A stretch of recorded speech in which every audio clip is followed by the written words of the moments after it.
Alléluia, Alléluia, Alléluia, Alléluia, Alléluia, Alléluia.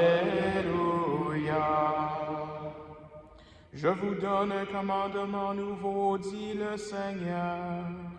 Aimez-vous les uns les autres, comme je vous ai aimés. Alléluia, Alléluia, Alléluia. Le Seigneur soit avec vous. Évangile de Jésus-Christ selon saint Matthieu. En ce temps-là, Jésus disait à ses disciples, « Je vous le dis, si votre justice ne surpasse pas celle des scribes et des pharisiens, vous n'entrerez pas dans le royaume des cieux. Vous avez appris qu'il a été dit aux anciens, « Tu ne commettras pas de meurtre, et si quelqu'un commet un meurtre, il devra passer en jugement. Eh bien, moi, je vous dis, tout homme qui se met en colère contre son frère devra passer en jugement. Si quelqu'un insulte son frère, il devra passer devant le tribunal. Si quelqu'un le traite de fou, il sera passible de la géhenne de feu. Donc, lorsque tu vas présenter ton offrande à l'autel, si, là, tu te souviens que ton frère a quelque chose contre toi, laisse ton offrande là, devant l'autel. Va d'abord te réconcilier avec ton frère, et ensuite, viens présenter ton offrande. Mets-toi vite d'accord avec ton adversaire pendant que tu es en chemin avec lui, pour éviter que ton adversaire ne te livre au juge, le juge aux gardes, et qu'on ne te jette en prison. Amen, je te le dis, tu n'en sortiras pas avant d'avoir payé jusqu'au dernier sou. » Acclamons la parole de Dieu.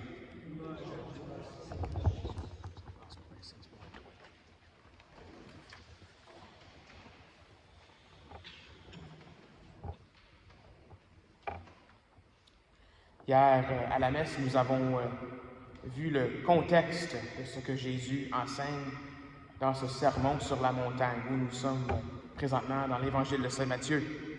Et ça, ce contexte, c'est le bonheur. Jésus, par les commandements, par la loi, par les écrits des prophètes, veut du bonheur pour nous. Il veut que nous vivions la vie de béatitude.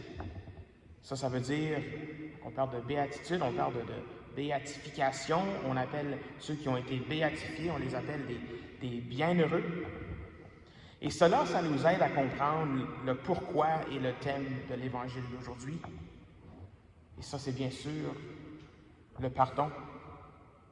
Même être rapide à donner le pardon, c'est ça que Jésus dit. Et Jésus utilise plusieurs exemples. Il utilise le meurtre comme une escalation de la colère. La colère, les jugements, Jésus dit qu'ils passeront à la géhenne de feu. Même l'exemple de réconcilier avec son frère avant de poser son offrande à l'autel. En effet, tout cela nous indique que les rancunes, le non-pardon, c'est pas bon pour nous. Ça peut nous détruire de l'intérieur. C'est ça que Jésus dit. La géhenne de feu, on peut dire oui, on peut dire que c'est l'enfer, mais on peut aussi comprendre cela comme un enfer sur terre, pas pardonner quelqu'un. Quand on ne pardonne pas, on n'est pas heureux. Se pardonner avant de déposer son offrande sur l'autel, ça veut dire que le non-pardon nous empêche à prier. C'est cela, déposer son offrande, c'est la prière. Notre vie de prière, notre relation avec Dieu devient de plus en plus difficile si nous ne pardonnons pas.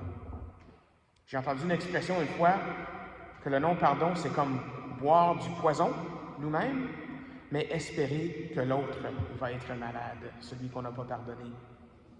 Alors Jésus nous dit tout cela parce qu'il veut pour nous le bonheur. Il ne faut pas oublier ça. Le pardon est important pour cela.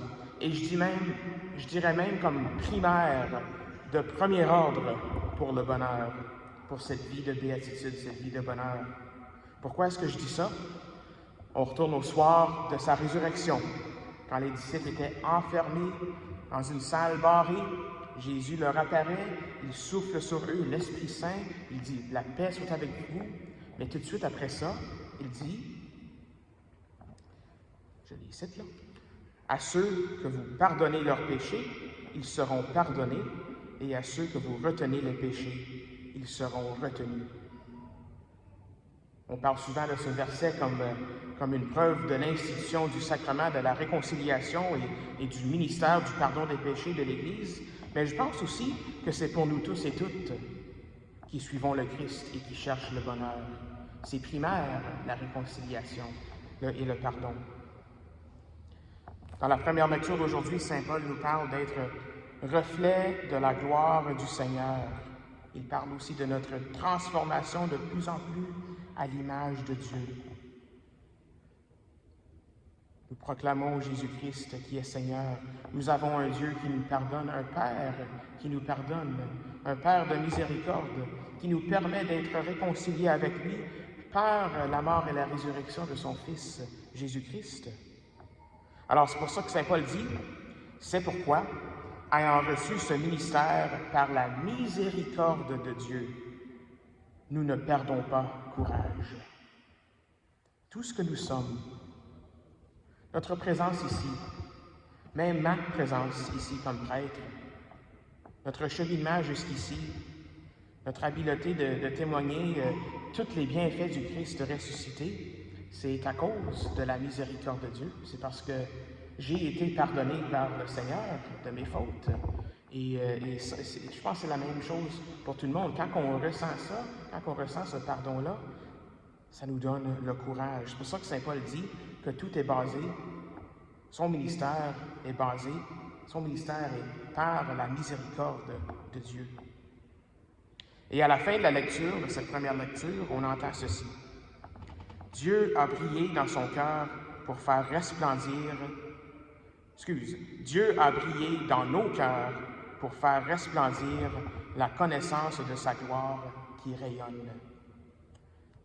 Alors cette miséricorde que le Seigneur nous donne, c'est donné pour nous, c'est donné à nous pour être partagé, pour être donné librement, d'être donné d'une façon abondante. Et quand on fait cela, ça nous amène le bonheur, ça nous amène la paix. C'est ça la promesse aujourd'hui de l'Évangile. Alors demain, nous célébrons la solennité du Sacré-Cœur de Jésus. Et ce même jour, il y aura 2 ordinations comme pour 2 prêtres que je connais bien. Ce sont des diacres maintenant, mais je les connais bien. Et le jour après, 3 prêtres, donc 5 prêtres au total, ici même à la cathédrale. Alors, prions pour eux. Prions pour ces hommes-là qui seront ordonnés et qu'ils soient des agents fervents de la miséricorde de Dieu, mais que nous aussi, nous nous rappelons que c'est la miséricorde de Dieu qui nous a amenés ici et que c'est par cette miséricorde que nous partageons, que nous goûterons au bonheur que le Seigneur nous promet. Amen.